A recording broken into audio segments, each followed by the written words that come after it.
Welcome back to the Convo Couch, everyone. I am Pasta Jardula. And I'm Fiorella. And Jonny Sue is fumbling things up over there, but he's on those ones and twos spinning, and we have a special guest in the studio today.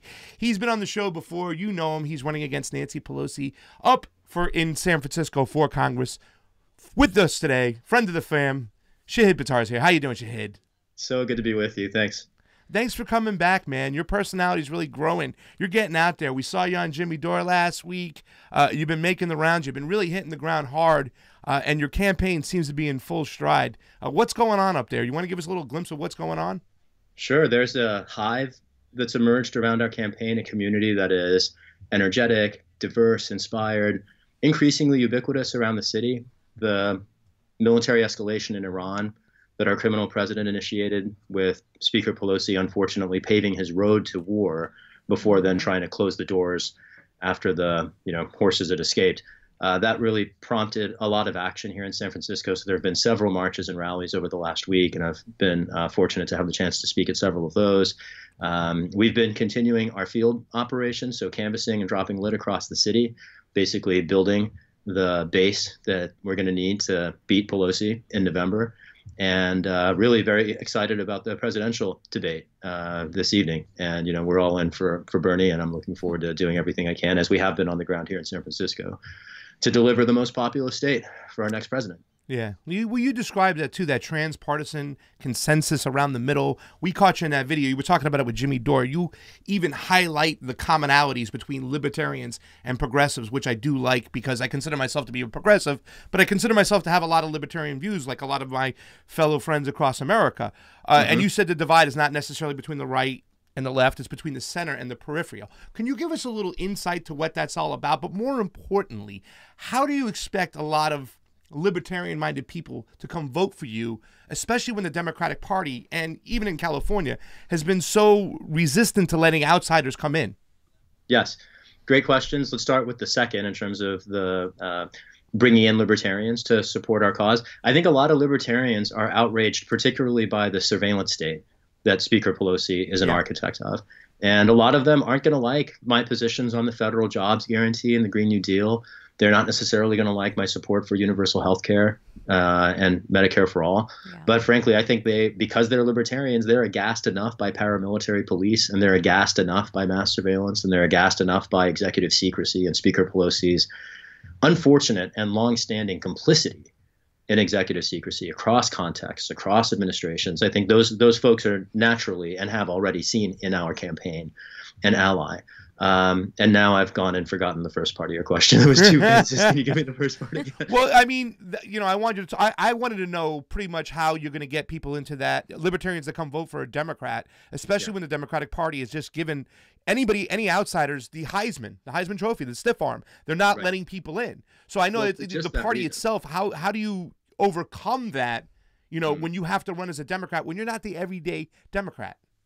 Well, so the key for us here in our race is the jungle primary. That's what enables the viability for this race. So in most states, the primary election, if you're within the same party as the incumbent, you have to beat them in the primary, like Ocasio-Cortez did with Crowley, in order to have a shot at the general. Here in California, that's not the structure. All the parties run against each other. So at least in March, I only need to take second place.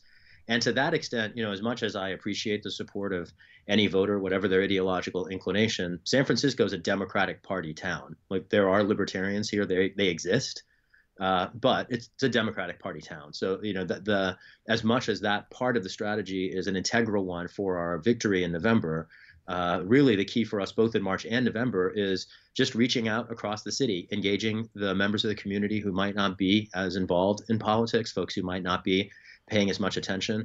Our campaign has certainly grown very visible, both to people who are concerned about politics around the country, as well as San Franciscans who are savvy and engaged on digital media, folks who maybe get their news from cable TV and who aren't otherwise very engaged in politics. Like that's still a community and a slice of our city that we need to get the message out to. And so that's really where the knocking on the doors, where the dropping the lit, where the being active at marches, rallies, protests, lectures, concerts, that's how we're getting that word out and identifying voters across the district.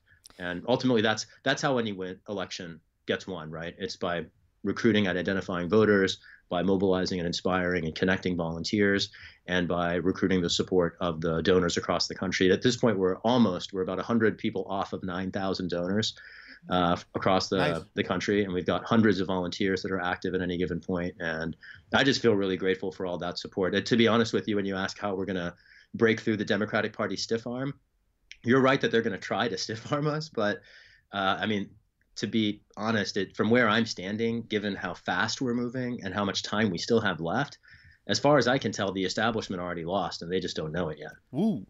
Just to follow up on that, how important is class warfare? Because he talked about the periphery versus the center, but really we can even equate that to the establishment versus the working class. How important is it to focus, specifically in your campaign, on class warfare, class consciousness? Class consciousness is very important. I want to distinguish that a little bit from class warfare, and I'll push back on the conflation of center periphery and top down, only insofar as, and follow me here, there are a lot of people here in San Francisco. It's somewhat unique in that we have a lot of poverty, obviously, but we also have a great deal of opulence alongside it. And it just so happens I happen to know a number of very well-resourced people, many of whom are supporting our campaign, who share our concerns. And when we talk about the 1% being the problem, they certainly have interests, and their interests are the problem. But in my mind, it's the institutionalization of their interests. This is what corporate rule means. This is what hedge funds and capital represent, separate from people. And at the same time that I think there is a battle between the 1%, or as Bernie would say, the 0.1%, and the 99.9% of the rest of us who have to work, for our bread. At the same time, I see a lot of those very well-resourced people share particularly concerns about climate change and militarism. And while they might have the resources, for instance, to exempt themselves from the, economic vagaries of the market to which the rest of us remain subject, that it's not like their capital gives them hands on the reins such that they can actually dismantle any of the industrial complexes. The pharmaceutical industrial complex has its hand in their pockets too. The military industrial complex is, running their kids off a climate cliff as well. And a lot of them recognize that even their economic privilege can't insulate them, particularly from the climate chaos. And so I see it, and I don't want to overplay the hand here. I'm not going to say that the 0.1% is our ally. Right. I just mean to say that beyond class, I see the battle as people versus institutions. And the institutions are varied, but so are the people. And the people include some folks among us who have some resources. And I'm grateful for their support as well.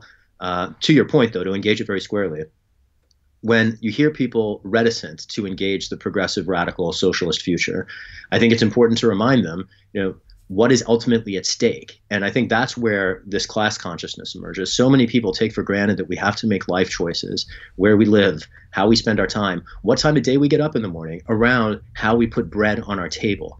And it's foolish, frankly. Another way to look at that is just the barbarity of forcing people who are ill to then confront potentially living outside without shelter, being exposed to the elements, because that's, we don't care enough about each other that we actually do that to sick people. These commitments to put exchange and reward and profit before human rights, before decency, before our neighbors, I think that's a stale, failed, predatory commitment that we are shrugging off the yoke of. And I think that very much emerges from class consciousness. The only reason I'm pushing back on it is I think there are a lot of people who have won the economic game who want also to throw the table off and usher in a new future. And on that note, homelessness. It's a huge crisis all over California, particularly in very gentrified San Francisco. Yeah. A lot of candidates come on here and tell us that they really want to help, that they have ways of helping. But exactly how do you plan to address that? Because it's such a huge problem. It's such a big thing to tackle. What are some steps that you as a congressperson would take to help alleviate the situation? Thank you for that question. Homelessness is an incredible crisis around the country, particularly here in California and particularly here in San Francisco. And it's an intersectional problem, which is to say it's driven by a number of compounding factors. One of them is the dire shortage of affordable housing. And so increasing the affordable housing supply is critical. One of the reasons we're in this crisis now is because the prior generation of policymakers, including Nancy Pelosi, have basically shredded the federal investments that used to go to states to create incentives to property developers to include affordable units when they were building new buildings. And so instead of having affordable housing investments by the federal government to ensure the availability of that supply, Nancy Pelosi and her generation of policymakers abandoned renters to the market. And so what markets around the country have been encouraging is luxury single person condos, because that's the best way to squeeze a buck out of a parcel of space. And that's a perfect example of how the market doesn't serve our needs and how it unfortunately leads to decisions that don't reflect the public interest. So one of the steps we need to do is to revive federal spending on affordable housing. Another thing we can do here in San Francisco, also in New York City, there are local reforms that have expanded the right to counsel to ensure that people facing eviction have a right to civil representation. And that's a big deal. When the right to civil representation in the criminal justice context gives us access, for instance, to public defenders, what this reform does in San Francisco and New York, it ensures that even if someone's not facing a criminal prosecution, they still have a right to a government-paid lawyer if the action by their landlord might, put them on the street.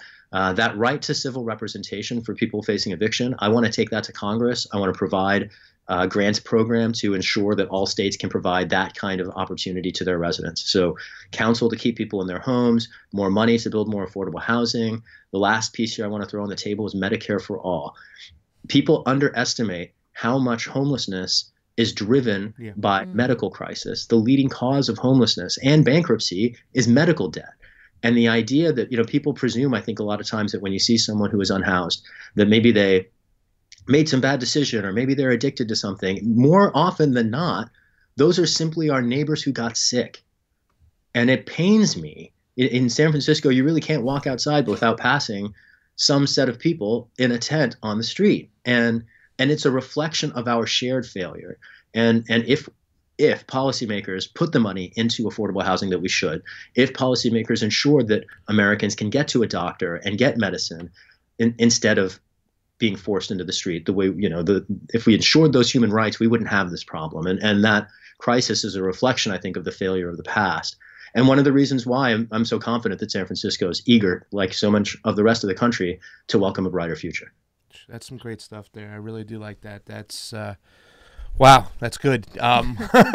Man, I love talking to you sometimes. I really do. I have a great time. Let me talk about something else, because you're a big believer and a fighter for civil liberties, and that's big to me. Obviously, you heard about that. But what would be your plans to curtail the behavior of these big tech companies like Google, Facebook, YouTube, who are just getting away with, stomping on our civil liberties through a way of blacklisting us, shadow banning us? Not only that, they're putting forth their rhetoric and really controlling the conversation. What are you going to do about it? Are you familiar with SESTA and FOSTA? No. Let's start there. It's good that we're having this conversation. So there was a recent attack on internet freedom, and it relates to the set of issues you're talking about. It's a little complicated, but follow me here. This is basically the government, Kamala Harris in particular, and centrists, liberals, bragging about reforms that they said were going to protect sex workers and victims of sex trafficking. That was what these laws were supposed to do. What they in fact did was make tech platforms liable for the content that their users post. Now, that might seem innocuous, like who cares if a tech company has to pay some more money because they're liable for what somebody else does, except think of the incentive. You talked about the intervention of tech companies to silence us, for instance, right? Yeah. And one reason they might silence us, one reason they've already started silencing some communities of people who were previously internet users, is because, at least in the context of sex trafficking, sex work, the platforms are forced to bear criminal and potential civil liability, or civil liability for user-generated speech, meaning that when users want to, in the case of many sex workers, vet their clients online, to keep themselves safe from being harmed, as many of them are at risk to be at harm if they're on the street, right? That means that the companies then could face a lawsuit by the government. So what do the companies do? Of course, the companies start censoring the users. Yeah. And so this internet censorship has been encouraged by government policy recently that shreds both the First Amendment and the rights of some workers, particularly workers in the sex industry. And I feel very strongly that for the internet and free speech is critical, and particularly for people who use it to stay safe. And this idea that we are going to that Kamala Harris is going to run around the country bragging about placing a bunch of vulnerable people at risk of physical violence because she wanted to score political points and because she doesn't understand how free speech works online. Yeah. In my mind, that's disqualifying. And reversing Sesta Fosta and restoring free speech is the first part of that agenda. Yeah. Second part, for me, is eroding executive secrecy. Democratic transparency is the key to guarding civil liberties, whether from violations by corporate tech giants or by government intelligence agencies, or, as Edward Snowden shared with us, the intersection between them, which is profound, pervasive, and I would say entirely corrupt. And also hidden by layers of executive secrecy, not just enforced by the White House, enforced by Nancy Pelosi. Nancy Pelosi has a set of House rules that deny every member of Congress, except for a handful of her handpicked deputies, staffed with security clearance. What that means is that, for instance, the CIA's potential role in right-wing resource coups in Venezuela, Bolivia, and Brazil in the last year alone, nobody knows exactly what the CIA was doing there. The background of the recent assassination of the Iranian general, all of the facts there are unknown. Nobody knows. And it's not just because the Trump administration is hiding them from Congress and the public. He's doing it with the support of the Democratic Speaker of the House. And I want to press this point and make this really clear, because this is kind of why I'm running for Congress. I am kept up at night by constitutional crisis. It's not an abstract thing to me. I understand too well what is going down, and I see too clearly what the future will look like if we don't get a handle on our institutions before they, the gaping maw of fascism and the looming cliff of climate chaos, swallow what remains of our civilization. I feel very strongly here that we need to practice independence in our institutions. It's the essential genius that explains the constitutional design. Congress is supposed to fight the executive branch, not facilitate it. And when you have a democratically controlled House protecting the executive secrets of a criminal Republican White House, even as showing up for a theatrical impeachment process, we have a problem. And especially this idea of allowing Congress to get access to the facts. In my mind, it's disqualifying that Speaker Pelosi is leaning on the scale to keep Congress in the dark. And note that not a single member in Congress can talk about it, right? They all labor under her thumb. So you'll never hear Ilhan Omar or AOC or Rashida or Ayanna talk about this because they can't. Right. And so I feel some privilege in being able even to invoke this line of critique. If there's any central frustration I've had on the campaign, it's that more people don't understand this, the role that Speaker Pelosi has played in unfortunately facilitating CIA torture, NSA surveillance, wars for profit, who knows what else. Yeah. Genocide in Brazil. I mean, these are objects of dire crisis and controversy that we need to have transparency over. So the top of my civil liberties agenda, in addition to reversing Sesta and Fosta and restoring free speech online, is to fight executive secrecy, expand democratic transparency. The single biggest thing we can do for that is to remove Nancy Pelosi from the speakership so that Congress can have an independent voice issuing unbiased rules that give members of Congress access to executive secrets. I'm glad you think it's the number one issue, too, as well. Our civil liberties are under attack, and you're out there to protect them. Doing my best. We're all in this together. You got it. I'm just going to switch gears real quick to what's happening now. So you're a Bernie supporter, as am I, but you have also shown love to Elizabeth Warren. How do you feel about the events that took place between the two recently, considering you've expressed, sort of like we need to see her as an ally before? Do you feel like this behavior still constitutes her as an ally? Yeah, I'm glad you're paying attention. I am very disappointed in the Warren campaign, and I have been at different points. I'll say at the outset, the reason I was initially disappointed with the Warren campaign is that they didn't hype her story more about how she got to the Senate, because that story reflects the political spine that her campaign so often failed to demonstrate.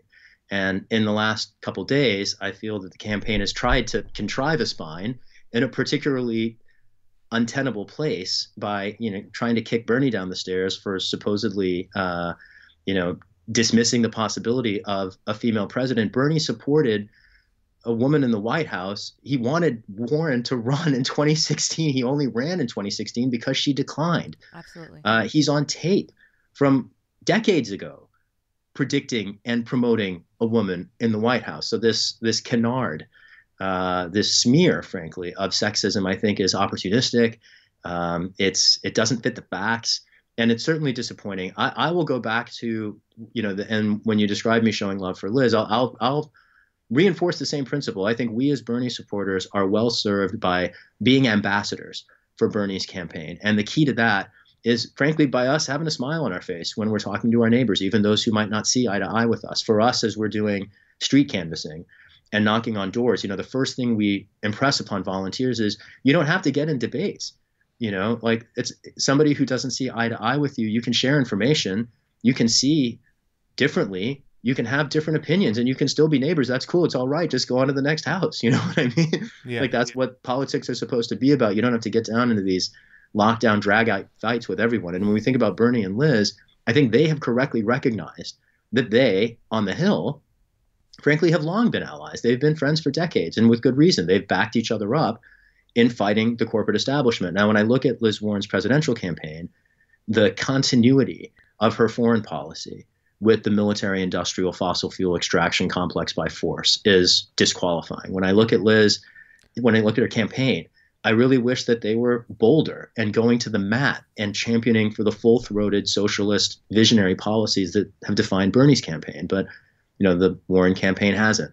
I would say particularly this, as we look at Bernie versus Liz, in Bernie, I see someone who for 50 years has stood with every major progressive social movement that has emerged in the United States. And I would, for me, I haven't been around as long, but for the last 20 years, I've been a part of every democratic and progressive social movement that has emerged. The Occupy movement, the Movement for Black Lives, the Immigrant Rights Movement, the Peace and Justice Movement, the Anti-Globalization Movement. I've been there for all that. And Bernie's been there even long before that. And Liz Warren wasn't. And I appreciate that a technocratic, skilled expert who reads the facts very closely can grow alarmed by what she reads and then dedicate herself to fighting for the particular set of consumer fairness principles that she dedicated her academic career to. But the idea that it takes a technocrat to, with the focus of a Harvard law professor, examine all the facts to then grow alarmed, to me is also disqualifying, because the untenability of our current moment is laid bare for me and an entire generation to see. It shouldn't take years of study for someone to understand that the American people have been fleeced. And it took Liz Warren years of study to come to that conclusion. For Bernie, for me, for millions of Americans, it has been obvious from the beginning. It is the lens and the prism through which we see politics. And it is the liberatory praxis that Bernie embodies, not just as a candidate for the White House, and not just as a U.S. senator, but as a human being his entire life, that I think has inspired so many of us to support his voice, to rally behind the idea that the future is inheres in a movement that includes no one me, but all of us. I see him embody that principle in a way that no political figure in my life certainly ever has. I'll put it this, Liz Warren didn't inspire me to run for Congress, but Bernie Sanders did.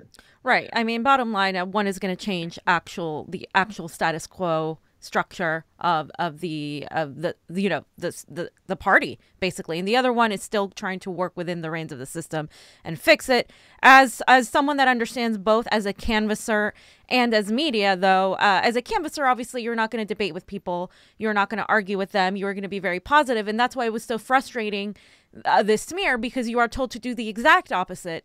As a volunteer, as a staffer, you are told to be positive, not even mention any other candidates. So for someone that has been propped up almost to the equivalent as Bernie Sanders, to say that this is not the case, and someone that Bernie was supporting and trying to get to run in 2016, it's not only disappointing, it feels like a betrayal, and it feels like maybe she was influenced by the party. I don't think this was her initial intent. And I still give her that credit. But ultimately, I do not see her in the same level as Bernie Sanders in any way, shape, or form. And I think, we have a very big choice here before us, a chance to actually change things. So, 100% agree with you on that. Maybe one just further point. The time before that you were describing, I caught some heat from Bernie or bust people, my allies, for saying that Liz can be a friend. And the particular reason for it was that a debate between the two of them that goes on for some number of months could win us something bigger than the White House. It could transform the electorate, because no Americans have heard any of their ideas, right? I mean, at the moment, either Bernie or Liz are sort of off to the left of the spectrum that most Americans have been socialized to understand the world around. It's one reason why liberals are so confused about the election and surprised by Bernie and still rallying around Buttigieg and Biden and this parade of centrist clowns, that are sent to derail Bernie's nomination. And it reflects, I think, a disconnect, frankly, from reality, driven by cable television. If we were to be very direct and discreet about it, it's Fox News for Republicans, it's MSNBC for the liberals, and they all get brainwashed. And people who pay a lot of attention find their way to independent voices, and here we are. And I think as we embrace that moment, a debate between two voices that are beyond the goalposts could do so much to crack the brainwashing of the center, to expand the minds and vision and set of possibilities that Americans understand when they think about politics. I think of that as the biggest victory on the table. And the point of that earlier, and I'd stand by this suggestion now, was that we as Bernie supporters should be focusing our fire on Buttigieg and Biden. It is the centrists who pose the risk, not other potential aspirants to a progressive label. It perceives Warren as a tactical risk because theoretically some of her supporters could be Bernie supporters. And I think this is increasingly not true in the wake of her. I would use different words. I will leave it to Bernie to decide what's a betrayal or not. And I'll stick with disappointment myself. But in the wake of Liz's disappointing willingness to fire within the community, I think that it will be hard for her to support or to attract that support from the Bernie voters who frankly had propped up her campaign. I think the reason she got some steam last fall was by a number of people who see in Bernie the future, but were unwilling perhaps to embrace it, who saw her as a safer potential consensus alternative. And because she's now demonstrating sharp elbows, it's diminishing the opportunity that she can have to be a consensus candidate. I think that was the only pitch she had. Yeah, and once she goes negative on Bernie, which she just did, it burns a bridge that I think she really needed. I think Bernie needs, but frankly less so, as her campaign is failing to maintain the momentum that it had at one point. I think at the end of all this, at the end of the election, they will remain friends. She will remain his ally in the Senate, and I think that we're going to need Senator Warren to advance President Sanders' agenda, which is another reason why I'll just say to all the supporters, play nice, because it's not like the world ends on November 4th. We have to work together in the future. And I think under a Sanders administration, I think Senator Warren and many of her supporters could be our allies, even if they're not yet. Yeah, and I'm just going to push back real quick on that she could be an ally in the Senate, and I'm with you there. I could even see her as involved in the cabinet in the Treasury, but the trust that has been broken by the majority of Bernie supporters right now, and even people who believed in her, has been completely they have shut her out because of this. It's not just one time. She has backtracked on Medicare for All. Has now pushed a public option, her foreign policy. I wouldn't consider her on the spectrum of Bernie Sanders at all. I would consider her left of center, maybe. Bernie Sanders, I think, stands alone as being a far, far leftist on foreign policy to me, which is to me inseparable from our domestic policy. We cannot separate that. She would continue the status quo with the military industrial complex that would in turn take money away from our domestic into these wars, and of course nothing would change. So I would push back on that notion that she is necessarily to the equivalent. I don't think she is a Hillary Clinton. I don't mean in any way to suggest she's an equivalent. I thought I made that clear, but yeah, I know, but saying that she's an ally of sorts, I mean, I think she is on line with the Pete Buttigieg and Bidens. We're also going to talk about the money she took from her Senate campaign run that she switched on over. Even Pete Buttigieg called her out and said, you took that same high donor class money as well. Not to mention the fact that she is going around with Hillary Clinton. I think that Elizabeth Warren is a cancer to the Bernie Sanders campaign, and the more likely ally is the Tulsi Gabbard crew. Would you consider Tulsi Gabbard an ally to your campaign?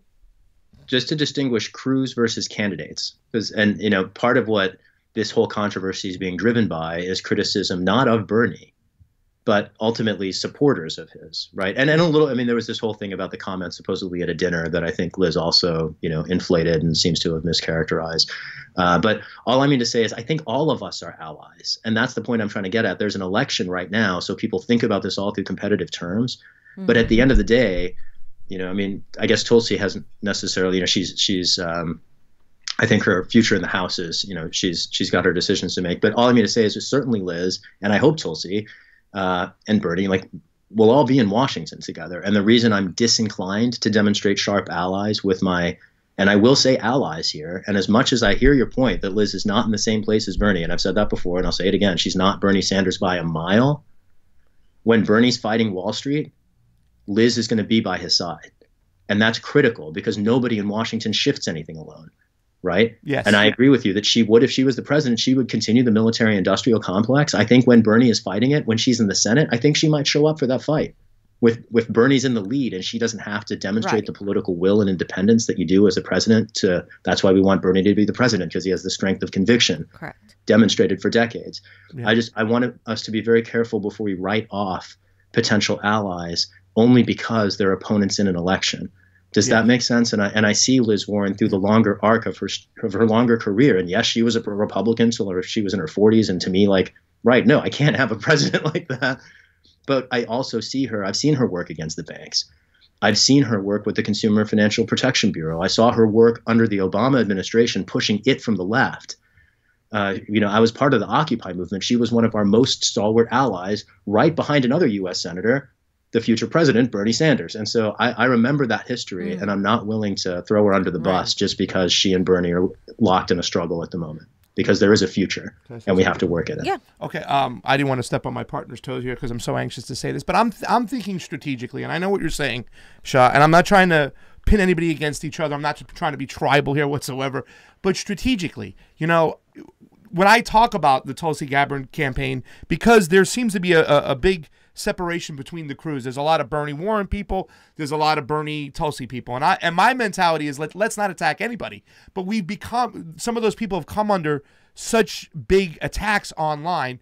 And what I'm trying to say is strategically, last time Bernie Sanders would have beat Donald Trump easily, I think, if he wasn't cheated. That's right. This time, we're going to need a definite big coalition. And when you talk about Tulsi Gabbard's campaign, civil liberties, foreign policy, it almost echoes a lot of the stuff you say. And I think it's the type of coalition we need to really get Bernie over the top and beat Donald Trump, as if when it comes to Elizabeth Warren, saying I'm not going to go on Fox News, she's not going to get any of those people you talk about, those libertarians, those independent-minded people, those civil liberties people who really want us to tackle that. But this is the ally right here, and sometimes I think it's shunned away. I could see Tulsi having a role in I think Fiorella had mentioned, the possibility of Liz being like a Treasury Secretary, right? I could see Tulsi in a cabinet, right? And she does have this independence on foreign policy from the military-industrial complex. I do very much value and appreciate that. When I look at Tulsi Gabbard, I also see her support for right-wing administrations in other countries, particularly the Modi administration in India. And that's really hard for me to square. I put human rights first, and that's kind of the end of it. Mm-hmm. And there seems to be some equivocation within her camp. And she's willing to fight the U.S. military-industrial complex, and that's great. And she seems a little too willing, in my mind, to embrace the military-industrial complexes of other human rights abusing countries. And to me, that's not okay either. And so I absolutely, and this is why I don't talk about Tulsi much, because it's the same point I was making before. I hope that we can all serve alongside each other and advance shared objectives. So, and this is why I'm distinguishing between the candidates and supporters. I think the supporters are much more willing to bear fangs and start attacking each other. But I'm very conscious of the fact that these are people who, in Tulsi's campaign, in Tulsi's context, she is also fighting many of the same fights. She's fighting the CIA, she's fighting the Pentagon. I value that. I don't want to kick her in the knees, even if, frankly, there's a pretty big issue that I don't see eye to eye with her on. She's my ally. Allies are people who we don't always see eye to eye with. And we have to expect that. That's sort of what being an ally means. I've worked for so long as an organizer. I'm used to working with people who don't agree with me about everything. That's kind of what politics is about. Yeah. I mean, that issue too, I'm glad you're talking about that, because me personally, and I have always had this dream that I see Imran Khan, Narendra Modi, Shahid Buttar, and Tulsi Gabbard sitting in a room bringing these people together. Because I believe her decisions are more geopolitical than they are just standing up for a right-wing government. I know we can have arguments about that and stuff, but I asked her if she would talk to the Prime Minister of Pakistan, and she said that totally. And that's why I think of the bond, because there's no other candidates like you two, in running for office, in my personal opinion, that have such knowledge of these issues, these foreign policy issues. So that's why I wanted to kind of put that on the table. And I'm glad that you said you do have an issue with that. I think it's geopolitical, and I would hope that you would be part of the process of getting these people into the room, because it is a problem over there, and nobody wants to stand up for anything. But I want my leaders, and I want you, when you get to Congress, I want you sitting down and talking to Putin. I want you sitting down and talking to Assad. I want you talking to these people. I don't want you shutting them out. So I hope that there is always going to be dialogue, whether you agree or disagree within those governments. Diplomacy versus, confrontation, so to speak, is what we need to look for in foreign policy, regardless of our beliefs and where we come from. So, yes. And if I can just engage that, diplomacy is critical to counter militarism, and it's smart foreign policy versus idiotic foreign policy. I do, though, also want to just note the roles. Generally, diplomacy is a role of the State Department. The State Department recruited me to serve as a foreign service officer 20 years ago before I went to law school. And I want to let career civil service bureaucrats do their jobs. The role for members of Congress with respect to diplomacy are congressional delegations, and I'd be very eager to participate on a congressional delegation anywhere in the world, including to places that might not be entirely friendly to us. And I think that to your point, it's especially important to show up there and build those bridges and build those relationships and demonstrate the open ear that enables the diplomacy on the back end. And I'm eager to, within the constitutional role that I'm auditioning for, to support diplomacy thoughtfully. Now, moving on, do you still support impeachment? And do you think that Democrats are just as guilty as Trump, or if not just as guilty when it comes to what happened in Ukraine, when it comes to the emoluments involving Biden, Nancy Pelosi, her son, Paul Pelosi, Joe Biden, and Hunter Biden, and John Kerry, and his son, as well as Adam Schiff? Yes and yes. I support an impeachment process that holds any official accountable for the theft of public resources, period. And that unfortunately includes too many corporate Democrats. Nancy Pelosi's impeachment process didn't include the president's corruption. And just before we chase that rabbit, it also didn't include the president's human rights abuses or incitements to violence or lies to the press and Congress and the public. Putting all that aside, just to focus for a moment on the theft of public resources, because Nancy Pelosi refused to examine the president's theft of public resources, her impeachment process is destined to fail. And I hate to say I told you so. I wish so many times that I would be proven wrong more often. But I saw this coming a year ago. I wrote in writing a year ago the case for impeachment that would have won. And for 6 months after that, Speaker Pelosi sat on her hands. And then finally, when a whistleblower forced her to show up for her oath of office, what she ran was this limited, deferential, so-called impeachment process that took off the table all of the president's worst crimes against our republic. And in doing so, a bunch of things happened. First, among the things that Nancy Pelosi effectively did was issue a tacit invitation to any future president to steal whatever they want from the American people. I'm not okay with that. Another thing that Nancy Pelosi did is issue a tacit invitation to any future president to lie through their teeth about anything, from the size of their inauguration rallies to whether it's snowing in Washington, who on the phone they talked to, they said what to and said back. I mean, it's preposterous that he would get away with any of this, let alone the incitements to violence and the human rights abuses. And the reason he's getting away with it is because Nancy Pelosi decided to say most of it's okay, and it's not okay. If we brought a real impeachment process that pulled the thread on corruption, it would not only bring down the Trump administration, and this is why corporate Democrats aren't going there, it would bring down half of Washington. And that's why they're not bringing it. I think Pelosi and her team and others correctly understand that if they invoked the charge that the president is stealing from the public, knowing the president, his response would basically be to say and document all the ways in which, yes, so are the rest of you.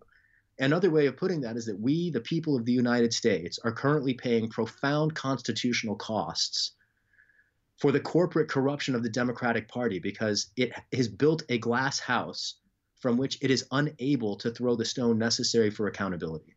And while, what the Bidens did with appointing, letting their son be appointed to the board of a foreign energy company might not be illegal, it should be, because it's flatly corrupt and it's obviously corrupt. And it's that kind of corruption that makes, I'm going to go back about maybe 15, 20 minutes in the conversation. Craig, you were mentioning how, there's this body of transpartisan critics of corporate rule who understand that the system is rotten, and many of them are the ones who, for better or worse, put Trump in office because they're not ideological. Yeah. They're just concerned and alarmed, right? And this is a way to meet those people where they are at as well.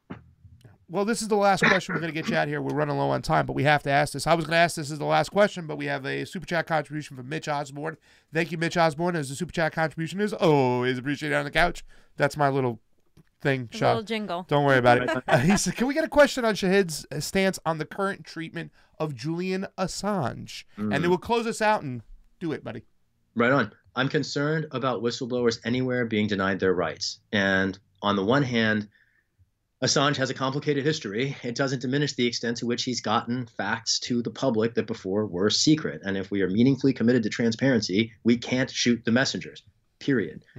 And I see his experience through the same lens that I see Chelsea Manning's, through the same lens that I see Reality Winners, through the same lens that I see Edward Snowden's, through the same lens through which I see Daniel Ellsberg's. You know, one of the most recent endorsements that we got was from U.S. Senator Mike Gravel, who in an earlier constitutional crisis defended a whistleblower, Daniel Ellsberg, by reading into the congressional record the Pentagon Papers, the documents proving that the Pentagon and the military-industrial complex was lying about the origin of the Vietnam War, that it was based on a hoax.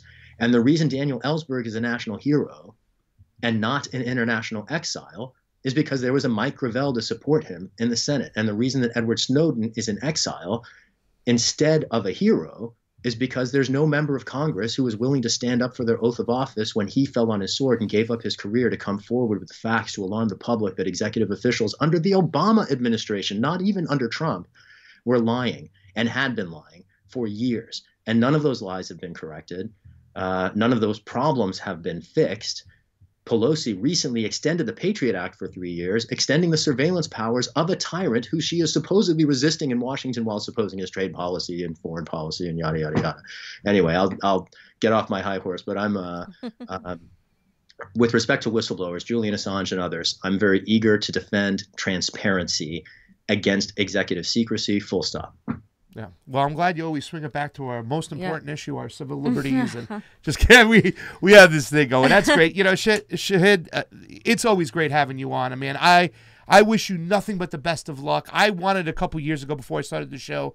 I can't stand Nancy Pelosi, but I said instead of going to Italy one year, I'm going to use all that money for Italy, and I'm just going to go up, and I'm going to, whoever Nancy Pelosi's opponent is, I'm going to go up to San Francisco and campaign for them to beat this woman because she needs to be removed. Yep. It's much more dire that she needs to be removed before Donald Trump, and that's just my personal opinion. I know people will say that's wrong, but I wish you nothing but the best of luck. Fee? Yeah, thank you so much. I mean, you know, you have so much support, and I I do agree with you when you say, you know, we can't write off everybody. We are going to have our disagreements among progressives. We're not all going to see eye to eye on everything, but I think the most important thing is to fight the establishment that's there right now, get the money out of politics, get people like Nancy Pelosi out, get people like Donald Trump out as well. Corrupt Democrats, corrupt Republicans, they're all on the same side. And we need to do our part to get them out. Yeah. So where can people find you? Where can they donate to you? I know a lot of people want to donate to you. Let them know. Thank you so much. You can find us online at shahidforchange.us or on any of the major social media platforms, Instagram, Facebook, or Twitter at Shahid for Change. Yeah. And, you know, when you get top 2 in this jungle primary in Frisco in March, I will be up there, and me and you, we're going to hit that dance floor because I know Shahid's got moves. You know I can dance. Shahid's got some moves on the dance floor. We're going to do to some old school hip-hop, my man, and we're going to party like it's 1999 because you're definitely getting top 2, my man. Right on. I look forward to it. I'm looking forward to hitting another dance floor with you. Thank you so much for having me on today. Keep up the great work. Thank you got so it. much. We'll see you in March. For Pasta Jardula. And Fiorella Isabel. Jonny Sue on the 1s and 2s, and Shahid Buttar. Help him out. Give him $1. Give him $2. Give him what you can. CONVO out. We'll be right back. We'll be back with Angelica Duenas.